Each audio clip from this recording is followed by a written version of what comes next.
What is up, everybody? Welcome back. You are going to be absolutely blown away by the results that we got with Natasha with Bell's palsy in 2 weeks time. So make sure you stay for the end of the video where we show you those results. I'm Dr. Brett Jones of the Source Chiropractic here in Tucson, Arizona. Let's get after it. Let's go and get you go face down here, Natasha. All right, so if you watched the first video, she came in, I think just a day or two after the onset of Bell's palsy. She had basically facial paralysis, was having a hard time drinking out of a straw, and obviously making different facial features with some pain. There was headache on onset and a few other things. She went to the medical doctor. They prescribed a couple different drugs. One was an antiviral. I believe the other one was an anti-inflammatory. However, the anti-inflammatory was not specific to the condition. And what we're finding again and again and again is that with Bell's palsy, there's some certain things going on, which I'll share with you in just a moment. So we're checking her spine, checking her out. Right now, we do have a compression here at the T7, T8, T9. So we're gonna go ahead and sync within that and clear that. Take a breath for me. Let it go. Let that relax. Perfect. All right.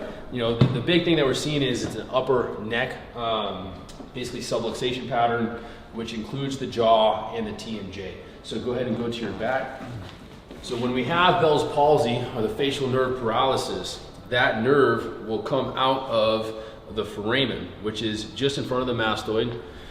So mastoid process is on the back of the occiput, and then there's a styloid in front of that. So they call it the stylomastoid foramen. And so what we often find with Bell's palsy is that you have parotid gland swelling. Okay, we'll often have a TMJ issue, which also relates to the lateral and medial pterygoids, and can have some temporalis and or masseter or buccal muscles. And then it's usually, again, upper cervical subluxation. I showed you on the right side, hers was happening on the left side. Again, make sure you stay for the end of this video so I can show you the improvements that we were able to get in just about 2 weeks time. Now we've been adjusting Natasha 3 to 4 times a week. So I'm gonna check back in on the upper neck. Upper neck is doing so much better. Go ahead and open the jaw and close and open. So at the very end, you get a slight deviation to the left. So we're still gonna be working the jaw here. So I'm gonna see which cervical vertebra is connected with the mandible when it starts to deviate. So go ahead and open all the way up. Got it. So it's C6, so we're gonna actually link C6 to mandible on basically almost all the way open and open. Got it. Sweet.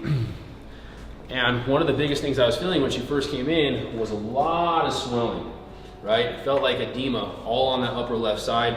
We actually had another woman who just came in last night, and her husband and partner was telling me that when she first experienced Bell's palsy, hers was 3.5 years ago, which I'm excited to show you guys that one as well, that she had a massive ear infection. She had a lot of pain in the ear, a lot of heat on the head, and a lot of that continued. Right? For Natasha, we cleared it basically, what, first 2 adjustments? Yeah. Right? So first 2 adjustments, after that, there hasn't been any swelling, there really hasn't been any heat in that area, and so now we're just making sure that the joints and the system stays open. And so the other adjustment we're gonna do here is for the atlas and occiput. So we're actually gonna pull it across this way. Perfect.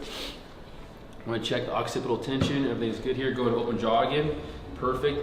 So I've been working internal pterygoid, and something you can go inside the mouth and do and strip out in its relationship to the temporalis, but right now it feels clear, so there's nothing else to show you. So let's go ahead and bring her on up. Come on up, scooch forward. And Natasha, if you care to share with the good people kind of what your experience has been like getting adjusted here.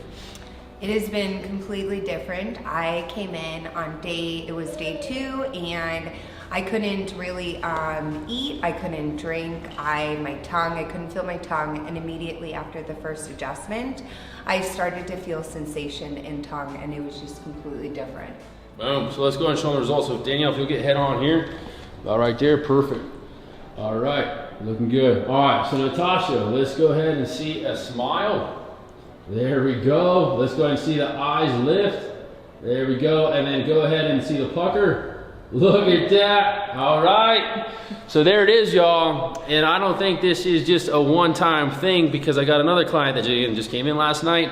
And so what we're going to start showcasing is, I believe, chiropractic care, specifically when you take a good look at the upper neck, okay? The whole TMJ complex and the muscles associated with that, and the cranial system, and then obviously the whole nervous system, that chiropractic is a super effective way to take care of people who are experiencing Bell's palsy. So if you or anybody you know is looking for care, please reach out to us. We'd love to see you. Until next time, peace.